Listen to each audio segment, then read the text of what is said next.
नमस्कार मित्रांनो, कशा आहात सगळे? निक्कीचं बिग बॉस बघताय ना? तुम्हाला अचानक प्रश्न पडला असेल की निक्कीचं बिग बॉस? हो, निक्कीचंच बिग बॉस चालू आहे. बाकीचे सगळे तर घरातून गायबच झालेले आहेत. तर निक्कीच्या बिग बॉसमध्ये नक्की घडते तरी काय? हे ऐकण्याआधी चॅनलला नक्की सबस्क्राईब करा. व्हिडिओ आवडली तर लाईक करा आणि शेअर करा. तर सुरुवात होते निक्कीपासूनच. निक्की आणि अभिजित गप्पा मारत असतात. निक्की सांगते की मी जान्हवीचं बोलणं जे आहे ते बाथरूममधनं ऐकलं. त्यामध्ये जान्हवी आपल्या विरोधात बोलत होती. ती अरबाजला बरंच काही शिकवत होती की निक्कीशी बोलू नको, ती जवळ आली तरी तिला ढकलून दे, असं कर, तसं कर. आणि मी ह्यांच्यातून बाहेर पडलेली आहे, त्यामुळे ह्यांचं अस्तित्व आता असं पूर्णपणे नष्ट झालेलंच आहे. अशा त्याच्या गोष्टी होतात. अभिजित सुद्धा तिला साथ देत असतो. आता निक्कीच्या म्हणण्यानुसार जान्हवीची पूर्णपणे फाटलेली आहे आणि तिला जे हिरो बनायचं होतं, हिरोईन बनायचं होतं, ते या ग्रुपमध्ये ती बनत नाहीये. कारण या ग्रुपमध्ये आर्या आलेली आहे. त्यामुळं हिरोईन बनण्याची शक्यता जान्हवीची कमी झालेली आहे. अरबाज हिरो आणि आर्या हिरोईन असं नवीन समीकरण हे या घरामध्ये घडत आहे. अभिजित सांगतो निक्कीला की असं वाटतंय की खूप हर्ट झालेला आहे अरबाज आणि त्यामुळे तो परत येईल का नाही यामध्ये शंका आहे. तर निक्की, तू त्याच्यावर विसंबून राहू नको. आपण आपला चांगला गेम खेळूया. आपण दोघं पुढे जाऊया. यामध्ये एक आहे, बाकीचे कुठंच यामध्ये दिसत सुद्धा नाहीयेत. अरबाज, निक्की आणि अभिजित या तिघांना उत्तम असा गेम खेळलेला आहे. फुटेज कसं मिळवावं, स्ट्रॅटेजी कशी आखावी, या गोष्टी समजल्यात. त्यामुळं हे गेले 2 आठवडे फक्त ह्या तिघांचीच नावं घरामध्ये घेतली जातात. आणि एक त्या बिग बॉसला एक सांगणं आहे, त्या निक्की अगदी काट्या कडबोळ्या झालेली आहे. त्यामुळे तिला जरा चांगलं चांगलं चुंगलं खायला घाला, म्हणजे ती आणखीन गेम चांगला खेळेल. आता सध्या गेम कमी खेळतीये कारण तिचा जो वेळ आहे तो ड्रेस ऍडजस्टमेंटमध्ये जास्त जात आहे. वॉशरूममध्ये आर्या आणि अरबाज असतात. अरबाज आर्याला सांगत असतो की तुझा माईक घाल, तुझा तो बेल्ट घाल, आपण एकमेकांची जोडी आहे, नाहीतर बिग बॉस आपल्याला ओरडतील. आर्याचं खरं काय ऐकत नाही. तर डीपीआमध्ये सांगतो की सांग बाबा तू आर्याला, नाहीतर आमच्यासारखं तोंड दिसतंय आम्ही बोलतोय म्हणून. तर आर्या मग घालायला लागते. तोपर्यंत बिग बॉस सांगतात, आर्या तुम्ही आपला त्वरित बेल्ट घाला आणि वॉशरूम एरिया म्हणजे फक्त बाथरूममध्ये जेव्हा जाता तेव्हाच तुम्हाला बेल्ट घालायला, म्हणजे बेल्ट काढून जायला परमिशन आहे, इतर वेळी नाही. अभिजित, निक्की परत त्यांच्या त्याच चर्चा चालू असतात की निक्की, तुला पूर्णपणे या सर्वांनी व्हिलन ठरवलेलं आहे आणि जे घर अरबाजच्या विरोधात होतं तेच आज आपल्या विरोधात येत आहे. तुला विलन बनवलेलं आहे आणि विलनचा साथीदार म्हणून मला ते गृहीत धरत आहेत. आणि मी आतापर्यंत जे काही चांगलं केलं किंवा कुणाशी वाईट न वागता राहिलो, तर त्याचं फळ हे आज मला मिळतंय, असं अभिजितचं म्हणणं आहे. अभिजित आणि निक्कीला कन्फेशन रूममध्ये बोलवतात. कन्फेशन रूममध्ये गेल्यावर अभिजितच्या पायाची चौकशी केली जाते. अभिजितला सांगितलं जातं, तुम्ही आयसिंग करत नाही, तुम्ही पायाची काळजी घेत नाही, तुम्हाला पुढे अजून राहायचं आहे, टास्क खेळायचे आहेत, त्यामुळे तुम्ही पायाची काळजी वगैरे घ्या. अभिजित आणि निक्की हे दोघं किचन एरियामधून बेडरूममध्ये जात असतात. तर मध्ये अरबाज, आर्या, त्यानंतर जान्हवी असतात. तर त्याचं असं म्हणणं असतं की निक्की म्हणते की जाता जाता कुणाला धक्का लागायला नको, त्याचा लगेच मुद्दा करून यांनी फुटेज मिळवायला नको, असं का म्हणून निक्की आत जाते. तर अरबाजचं म्हणणं असतं की जो बोलणं आहे वो मुंह पे बोल, ऐसा मत कर निक्की वगैरे. तर हा पण लगेच मागणं जातो, हे असं चालणार नाही वगैरे, जे काही करायचं आहे ते वो मुंह पे बोलणे का वगैरे. मग परत निक्की म्हणते की मराठी शो आहे तर मराठीमध्ये बोल, हे असं चालत नाही. यावर त्यांचं जरा थोडं खुसफुस होते. निक्की आणि अरबाजच्या संभाषणावर अरबाजचं एक म्हणणं असतं की इसका यही एक मकसद है की मैं यहाँ पे कुछ करूँ, हाणामार करू, तोडफोड करू, तो मैं यहाँ से बाहेर निकलो वगैरे, असं तसं. अरे तू नक्की धमकी कोणाला द्यायला लागलायस आणि कशाची धमकी द्यायला लागलायस आणि तोडफोड कशासाठी, कुठल्या विषयासाठी? की निक्की जी आहे ती अभिजितशी बोलती म्हणून, मग तुझ्याशी पण दररोज येऊन अंकिता गप्पा मारती की, मग निक्कीने पण तोडफोड करायला पाहिजे काय? म्हणजे हिंसाचाराला तुम्ही प्रोत्साहन देताय बिग बॉस यातून. तर हे परत बसलेले असतात. तर जे आहे निक्की किचन एरियामध्ये आहेत. निक्की सांगत असते की मी तुला चांगलं सांगते आणि बघ तू विचार करून, नाही तेरा यही प्लॅन है, मुझे यहाँ से बाहेर निकालने का, तो फिर तू खुश होगी. मग बिग बॉस कधी नव्हे ते जागे होतात. त्यांच्या तोंडातला बोळा निघतो बाहेर आणि ते म्हणतात की अरबाज, तुम्ही हा मराठी शो आहे तर तुम्ही मराठी बोला. जान्हवीचं लगेच चालू होतं की तुझ्यासारख्या निखिल दृष्ट माणसांना आम्ही अरबाजपासून दूर ठेवणार, जेणेकरून आमचा गेम चांगला होईल वगैरे. मग यावर निक्की तिचा तोंडाचा पट्टा चालू करते की बघ अरबाज कशी घाणेरडी लोक आहेत आणि तुझ्या आसपासच्या लोकांना पण मी सांगितलेलं याची किंमत नाही, आतापर्यंत त्यांनी माझा फायदा घेतला, तुझा पण फायदा घेत आहेत वगैरे, असं त्यांचं संभाषण होतं. हे ऐकून अरबाजला रागावतो आणि तो आज जाऊन अंकिता सरकत जे आहे ना ट्रॉमा, तर तसं तो रडायला लागतो. फुल ऍक्टिंग, म्हणजे अगदी अक्षरशः पडताना वगैरे जे आहे ते कळतं की जान्हवीसारखीच तो ऍक्टिंग करत असतो. मग अरबाज आडवा पडलेला आहे आणि रडून त्याचा गोंधळ चालू आहे. मला सांग, मग तिला सांगा मला काय बोलायचं ते बोलू नको, मला खूप त्रास व्हायला लागलाय, दुसऱ्यांना काय बोलू नको, मला खूप त्रास व्हायला लागलाय. म्हणजे अगदी फुल ऑन नाटकी, म्हणजे हे पूर्णपणे स्क्रिप्टेड आहे असं काही काही वेळेला वाटतं. त्यावर वैभव लगेच म्हणतो, निक्की तू कशी वागतेस बघ, त्याला किती त्रास व्हायला लागलाय किंवा किती हे काय व्हायला लागलंय. अरे ती काय व्हायला लागली, तिनं काय चुकीचं वागलं किंवा काय केलं, तुम्ही एवढा मोठा इश्यू करायला लागलाय? तुम्ही दुसऱ्यांबरोबर बोलता, मग तुम्ही टीम बी, तुमची कट्टर विरोधक आहे अंकिता, तिच्याशी का बोलताय? मग तिच्याशी बोलू नका, पॅडीशी बोलू नका, डीपीशी बोलू नका. तिनं केलं ते चूक तुम्हाला दिसायला लागलाय. आणि हे काय, तर हा टीम एचा पण प्लॅन असू शकतो. म्हणजे टीम ए म्हणजे अभिजित, निक्की आणि अरबाज. तर या तिघांचा प्लॅन असू शकतो हा सगळा, की फुटेज पूर्णपणे आपल्याकडे घ्यावं आणि हा गेम चालवावा. ती जान्हवी जी असती ती जेलमध्ये बसून, तू बघ, तिला हात लावायचा नाही, त्याला हात लावायचा नाही अरबाजला, असं तसं जवळ गेलीस तर बघ, मी असं करीन, मी तसं करीन, हे असं तिचं चालू असतं. मग अरबाज म्हणतो, मैं हात जोडतो, मेरे पास उसको मत आने दो, ये आने दो. यावर वर्षा उसगावकर येतात. वर्षा उसगावकर म्हणतात, ही मदमस्त निक्की जी आहे ही तुला प्रवृत्त करत आहे आणि तू तिच्या मोहाला बळी पडू नको वगैरे, असं त्यांचं ते नाटकी संभाषण करतात. मला या जे बाकीचे जे लोक आहेत ना, त्यांचं समजतच नाहीये हे लोक नक्की करतायत तरी काय. हे फक्त एकतर पहिल्यांदा ह्यांनी जे आहे हे सहानुभूतीचा गेम खेळायला लागलेले आहेत. हे बाकीचं काहीच करत नाहीत. कधी निक्कीच्या बाजूने असतात, निक्कीच्या भोवतीभोवती, कधी अरबाजच्या भोवतीभोवती, कधी अभिजित सावंतच्या भोवतीभोवती. बाकी यांचं अस्तित्व काहीच दिसत नाहीये. एक मला कळत नाहीये, हा डीपीला सगळेजण एवढं म्हणतात की असा भारी तसा भारी, मी सुद्धा आधी कौतुक केलेलं होतं, परंतु तुम्हाला कळत नाहीये का हे फुटेज मिळवायला लागले तर तुम्ही 4-5 जण एकत्र या, जे कोण बाकीचे आहात ते, आणि तुम्ही बाकी काहीतरी वेगळं करत बसा ना, बाकी नॉर्मल चर्चा करत बसा. त्यांना कशाला फुटेज मिळवून देताय तुम्ही? इकडे बाकीचं काहीतरी बोलत बसा की हे कसे खोटारडे आहेत, हे खोटार गेम कसा खेळतात रडारडीचा, असं तसं. हे करा ना. तुम्ही त्यांना सहानुभूती देत बसलाय आणि चर्चा कोणाच्या? निक्की, अरबाज आणि अभिजित. बाकी तुमचं काही अस्तित्वच नाहीये. थोड्या दिवसांनी तुम्ही दिसाल का नाही ही पण शंका आहे. हे ठरलेले जे 5 प्लेयर आहेत तेच दिसतील आणि मग तुम्ही बाकी, मग तुमची प्रांत कार्ड, बाकी कुठली सहानुभूती कार्ड जी आहेत ते तुम्ही काढू शकता. आत्ताच विचार करा, नाहीतर तुमचं काही खरं नाही. अरबाज काय निक्कीला जवळ येऊ देत नाही आणि बाकीचे लोक सुद्धा येऊ देत नाहीत. मग निक्कीचं अभिजितला सांगणं असतं, मी त्याला एकदा हक केलं ना की तो सगळा शांत होतो, तो मोकळा होतो आणि तसं व्हायला पाहिजे. तो ओरिजिनल खूप चांगला आहे, परंतु रागाच्या भरात आल्यावर असं करतो तसं करतो. हे सगळे रागाच्या भरात आल्यावरच असं करत असतात. मग अशाच मुलींचे हे बळी पडतात. त्यामुळं अशा लोकांपासून थोडं सावध असलं पाहिजे. हे थोडं स्क्रिप्टेड पण बरं थोडंफार आहे. थीम स्क्रिप्टेड 100% आहे की कसं खेळावं, काय खेळावं. कारण नॉमिनेशन आहे त्याचा डाव अभिजित सावंतनं पूर्णपणे गंडवलेला आहे. त्यांना आपला जो छोटा टमटम आहे त्याला नॉमिनेशनला आणायचं होतं, परंतु पूर्ण गेम हा फसलेला आहे. त्यामुळे अशा काही हे ट्रिक्स वापरत असतील असं सर्वांचं मत आहे. आता अरबाचा सुद्धा रडून सोपस्कार पूर्ण झालेला आहे आणि आता हे सर्वजण वॉशरूम एरियात बसलेले आहेत. मग प्रत्येकाचं इथं मत चालू आहे की निक्कीच्यासाठी करते, निक्की त्याच्यासाठी करते, निक्कीला आपण किती चांगलं ते दाखवून द्यायचं आहे वगैरे. मग यावर डीपीचा एक्सपर्ट ओपिनियन येतो. डीपी म्हणतो की निक्कीला असं दाखवायचं आहे की मी अरबाजला परत आणण्यासाठी किंवा आपलंसं करण्यासाठी खूप प्रयत्न केले, परंतु अरबाज काय येत नाहीये किंवा हे बाकीचे काही लोक आहेत ती अरबाज आणि निक्कीला एकत्र करून देत नाहीये. निक्की आणि अभिजित हे कॅप्टन रूम मध्ये बसलेले असतात आणि यांचंच चेलेचे पाटे म्हणणे किंवा या बाकीच्यांबद्दल बोलणं चालू असतं. वैभव आणि डीपी तिथं येतात. शांत असतं वैभव आणि डीपी. तरी निक्की खोड काढतेच, मी आता बोलायच्या मूडमध्ये नाहीये, तुम्हाला काय करायचं ते करा, माझा हा पर्सनल मॅटर आहे, मी बिग बॉस आणि अभिजित बघून घेईन, तुम्ही तर पडायचं नाही. मग वैभवचं एक म्हणणं असतं, तुला जर बोलायचं आहे ना तर आमच्याशी तोंडावर बोल, खरं असलं हे आम्ही खपून घेणार नाही, तुम्ही चेलेचे पाटे आहात, तुम्ही असे आहात तसे आहात, तर हे तू लक्षात ठेव. तरी ती निक्की त्यांना फाट्यावर मारते. मग वैभव आणि डीपी तिथनं निघून येतात. निक्की बरोबर तिचा गेम खेळत आहे, परंतु यांना समजतच नाहीये की नक्की आपण करावं तरी काय. त्यामुळे हे या दोघांच्या तिघांच्या मागे जे आहेत ते होरपळून निघणार आहेत. आता तुम्हाला माहितच आहे की हा जोडीचा टास्क आहे, जोडीनं फिरायचा आहे. तर निक्की हे सर्व नियम फाट्यावर मारत असते आणि अभिजित जेव्हा वॉशरूम एरियामध्ये असतो, जे आतलं वॉशरूम एरिया, तर निक्की अशीच इकडं तिकडं फिरत असते. हे सगळेजण तिथं बसलेले असतात. तर म्हणते, मी महाराणी आहे, मला जे काय करायचं ते करेन, मी काय नियम पाळणार नाही, तुम्ही मला काय कोण सांगणार आहे. हा कसली गुरमी, कसलं आहे. आणि अशा वेळी लगेच ऍक्शन घ्यायला पाहिजे. ते आठवड्याच्या शेवटीपर्यंत वाट बघायची गरज नाही.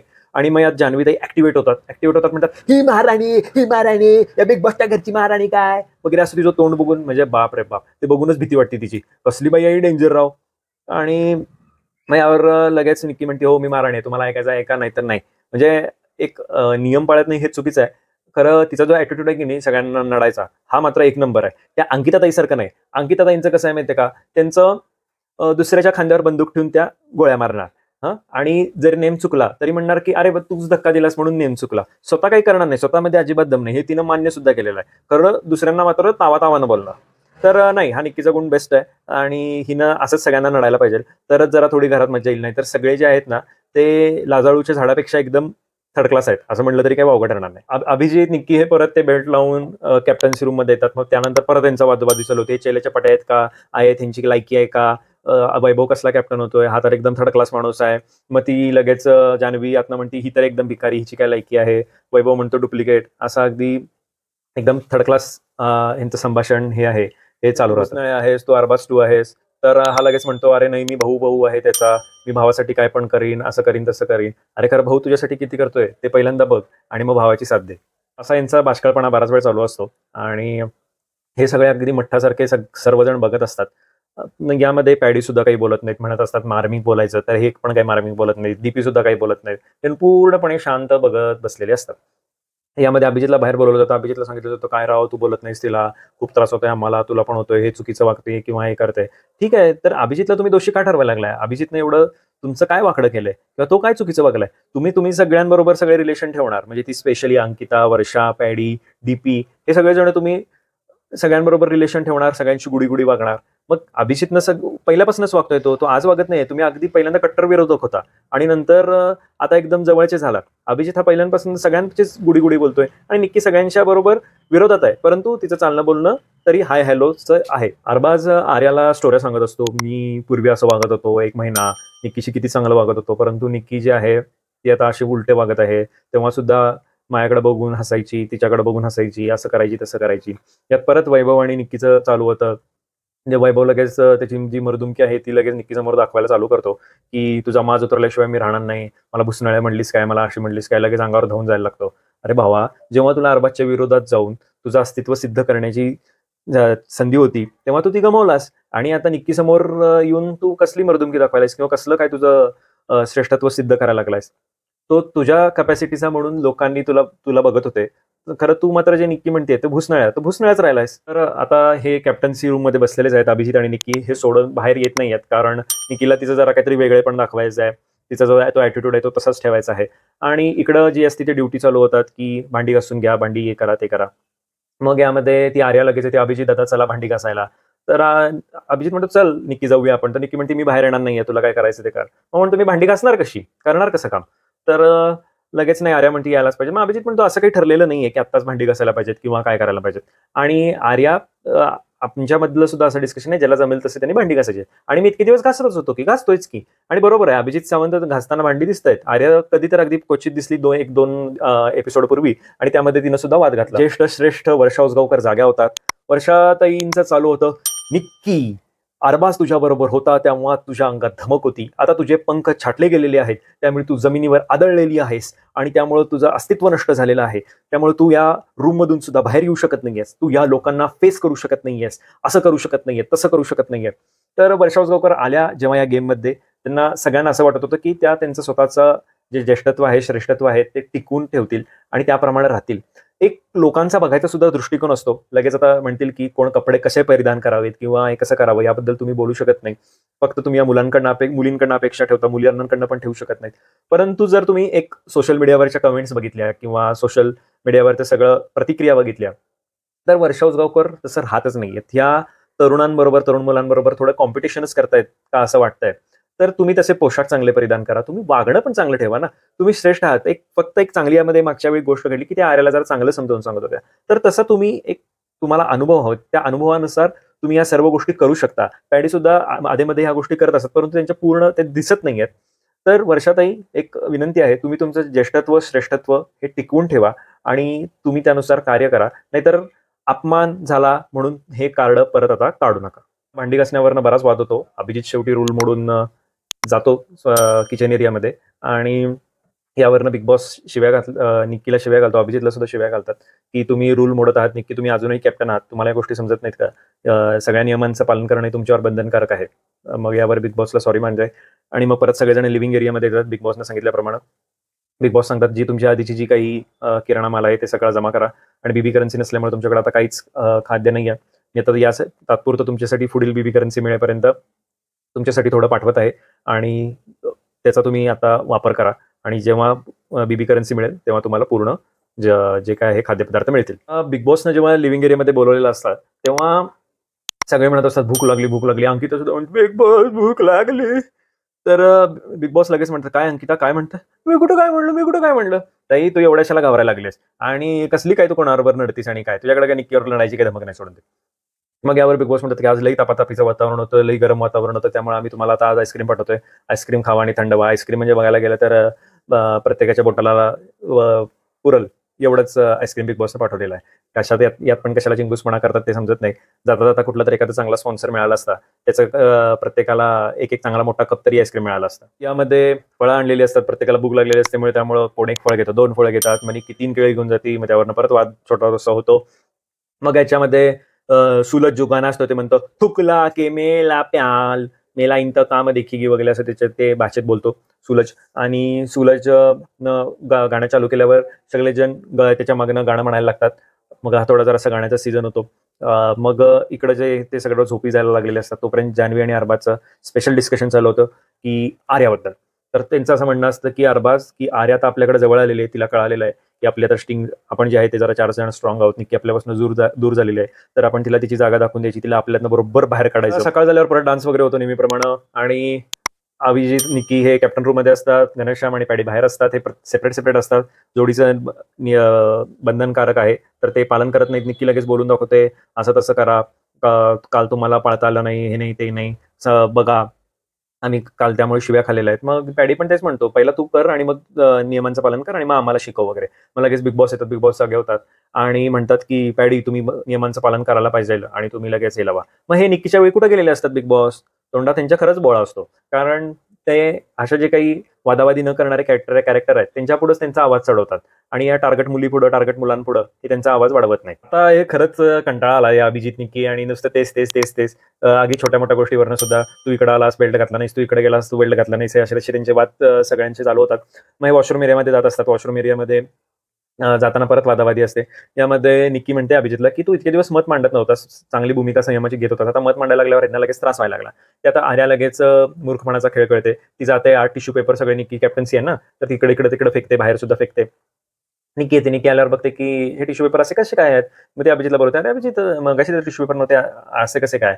तर आता हे बघा, हे कुणाला पण कळतं की आपण टिश्यू पेपर कसा वापरतो, कसा ठेवतो हे, किंवा जे काही कुठली वस्तू असेल ते.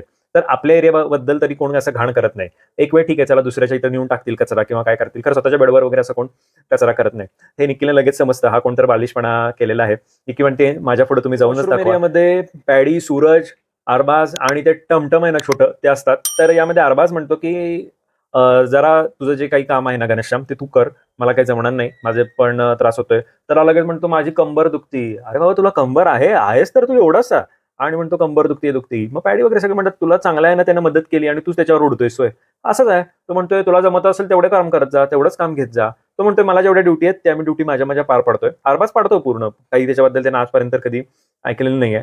आणि हा म्हणतोय मग घ्यायची नव्हतीस तू ड्युटी, असं कसं काय हे ते. मग अरबाज म्हणतो असं कसं म्हणून चालेल, जी आपली ड्युटी ती करायलाच पाहिजे, मी तुझी पण ड्युटी करतो हे महत्वाचं आहे, तुला त्रास होऊ नये म्हणून. तर हा टमटम त्याला शिकवायला लागला. तो असला पुढारी आणि म्हणतोय मी 35 वर्ष जुन्या असलेल्या आमदाराला पाडला. अरे कसला पाडला, त्यानं तुला कधी पाडला असेल ते समजलं नसेल म्हणून तो एवढा झाला. बीबी करन्सीसाठी टास्क चालू होणार आहे. तर यामध्ये बीबी करन्सीसाठी टास्क आहे तो मान काप्याचा. मान काप्या जो आहे तो पाताळ लोकात राहतो आणि पाताळ लोकात त्यानं त्याचं राज्य निर्माण केलेलं आहे. या ठिकाणीच त्यानं त्याचा खजिना लपवून ठेवलेला आहे. सोन्या चांदीची सर्व प्रकारची नाणी असतील किंवा बाकीचा सुद्धा खजिना आहे तो या ठिकाणी आहे. तर यामधूनच सोन्याची नाणी जी आहेत ती शोधायची आहेत. यामध्ये बीबी करन्सीची त्याच्यासाठी किंमत ठरलेली आहे आणि फक्त सोन्याचं नाणं आणलं तरच तुम्हाला बीबी करन्सी मिळणार आहे. तर ही जोडीनं बीबी करन्सी शोधायची आहे आणि ज्याची सगळ्यात जास्त बीबी करन्सी होईल त्याला एक विशेष अधिकार मिळणार आहे त्या टीमला, असं त्यांनी सांगितलंय. जो आहे तो जोडीनं पार करायचा आहे. यामध्ये टीम ए मध्ये आहे निक्की, अभिजित, वैभव, डीपी आणि पॅडी आणि घनश्याम, ही तिघं आहेत आणि बाकीचे जे आहेत ते 3 अपोजिट डिरेक्शन बी टीम मध्ये आहेत. तर यामध्ये गुडघ्यावर बसून तुम्हाला ही सर्व शोधाशोध करायची आहे. जो स्विमिंग पूल एरिया आहे त्या स्विमिंग पूलच्या इथंच त्यांनी हे सगळं पाताळ लोक बनवलेलं आहे. यामध्ये एक प्लेअर बाहेर राहील आणि एक जण आत जाऊन नाणी शोधेल आणि त्यातनं ही नाणी शोधून आणून ते बाहेरच्या प्लेअरला देतील. तर बाहेरचा प्लेअर हा सगळ्यात महत्वाचा आहे. तर त्याचं रक्षण करणं, त्यांना आणलेल्या बीबी करन्सीचं, आतल्या शोधून आणलेल्या बीबी करन्सीचं रक्षण करणं वगैरे या सगळ्या गोष्टी त्याच्यावर अवलंबून आहेत. तर हा बाहेरचा प्लेअर खूप स्ट्रॉंग असणं खरंच गरजेचं आहे. बघू आता येणाऱ्या 33व्या एपिसोडमध्ये टीम ए वर्चस्व दाखवते का टीम बी वर्चस्व दाखवते. बघू याच्यामध्ये वेगळेपण असं काही घडतं का, कारण निक्की, अरबाज, वैभव या ट्रायंगलला आता खूप कंटाळा आलेला आहे आणि अक्षरशः रटाळवाणा बिग बॉस घडत आहे. यामध्ये आता नवीन काहीतरी घडेल अशी अपेक्षा आहे. पुढील भागात अशावरनं तरी कंप्लीट घनश्यामला, त्या टमटमला सोलपटलाय अंकितानं असं तरी दिसतंय. तर हे सोलपटणं केवढं आहे हे बघायला 33वा एपिसोड बघायला विसरू नका.